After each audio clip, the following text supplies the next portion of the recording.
అందరికీ నమస్కారం. నేను మీ ఎస్పీజీ. మనలో చాలామందికి రామాయణం మీద చాలా అపోహలు, అనుమానాలు చాలా ఉన్నవి. మన తెలుగు సినీ నిర్మాతలు రామాయణాన్ని మనకు చూపించే క్రమంలో కొంత వక్రంగా మార్చారు. అంటే లేనిది ఉన్నట్లుగా ఉన్నది, లేనట్లుగా వారి యొక్క సొంత కవిత్వాలను మనపై రుద్దడానికి ప్రయత్నించారు. అందుకే మీ ముందుకి శ్రీ వాల్మీకి మహర్షి గారు రచించిన సంపూర్ణ రామాయణం పుస్తకాన్ని ఆధారంగా చేసుకుని నిజమైన రామాయణాన్ని ఒక అక్షరం కూడా మార్చకుండా భావితరాలకు డాక్యుమెంటెడ్ ఎవిడెన్స్ గా ఉండాలని నేను యూట్యూబ్లో ఆడియో రూపంలో అప్లోడ్ చేయాలని సంకల్పించాను. మీరు మీ రోజువారీ కార్యక్రమాలు చేసుకుంటూ ప్రతిరోజు సాయంత్రం 6:30కి వినవచ్చు. శ్రీ రామచంద్ర ప్రభువుల వారి ఆశీస్సులతో ముందుకు కొనసాగుతున్నాను. మీ ముందుకు చాలా శ్రద్ధతో మరియు భక్తితో తీసుకొస్తున్నా ఈ ప్రయాణంలో మాకు మీ మద్దతు అవసరం. మా యొక్క యూట్యూబ్ ఛానల్ను సబ్స్క్రైబ్ చేయండి మరియు లైక్ చేయండి. మీ మద్దతు నా కంటెంట్ నిర్మాణాన్ని మరియు మరిన్ని వీడియోలు చేసేందుకు ప్రేరేపిస్తుంది. నేను చేసే ఈ కార్యక్రమంలో ఏమైనా లోపాలు ఉంటే నాకు కామెంట్ రూపంలో తెలియజేస్తే తరువాత వచ్చే వీడియోలను నేను సరిదిద్దుకుంటానని మనవి చేసుకుంటున్నాను. Balakanda. Thank you so much. 50వ సర్గ. రాముడు, లక్ష్మణుడు, విశ్వామిత్రుడు మునులు అందరూ మిథిలా నగరము చేరుకున్నారు.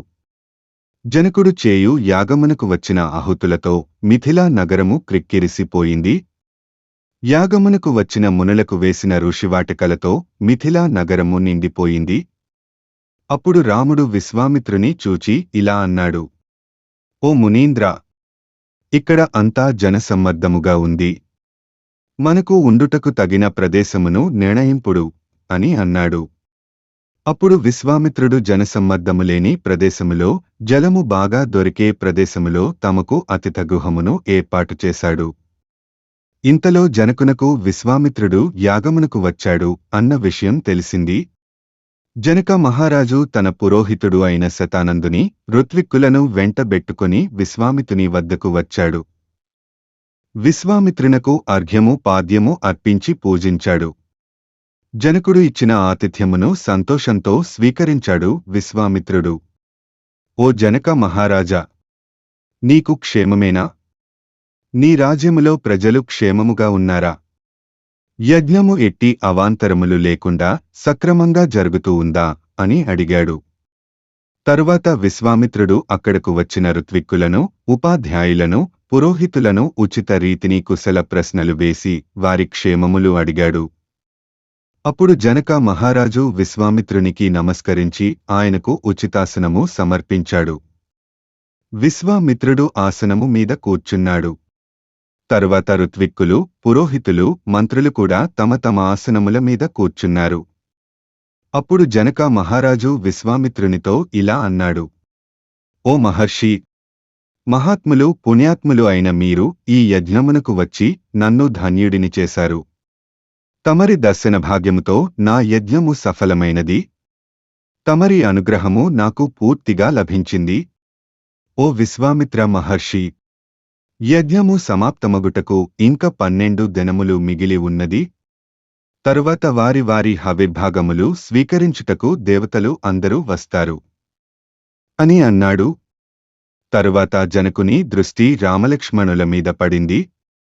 వారిని చూచి జనకుడు విశ్వామిత్రుని ఇలా అడిగాడు: ఓ మహర్షి, ఈ రాకుమారులు ఎవరు? వీరు మహాపరాక్రమవంతుల మాదిరి కనపడుతున్నారు. వీరి నేత్రములు పద్మపత్రముల మాదిరి ఉన్నవి. వీరు దేవతల మాదిరి ప్రకాశిస్తున్నారు. వీరు ఇరువురూ ఒకే పోలికలతో ఉన్నారు. ఇప్పుడిప్పుడే యౌవనములోకి అడుగుపెడుతున్నారు. వీరు ధనుర్బాణములను, ఖడ్గములను ధరించి ఉన్నారు. వీరిని చూస్తుంటే సూర్య చంద్రులు ఒకేసారి ప్రకాశిస్తున్నట్టు ఉంది. వీరు ఏ దేశము రాకుమారులు? మీ వెంట కాలి నడకన వచ్చుటకు కారణమేమి? మా దేశమునకు ఏ పనిమీద వచ్చారు? సెలవీయండి అని వినయంగా అడిగాడు. అప్పుడు విశ్వామిత్రుడు జనకునితో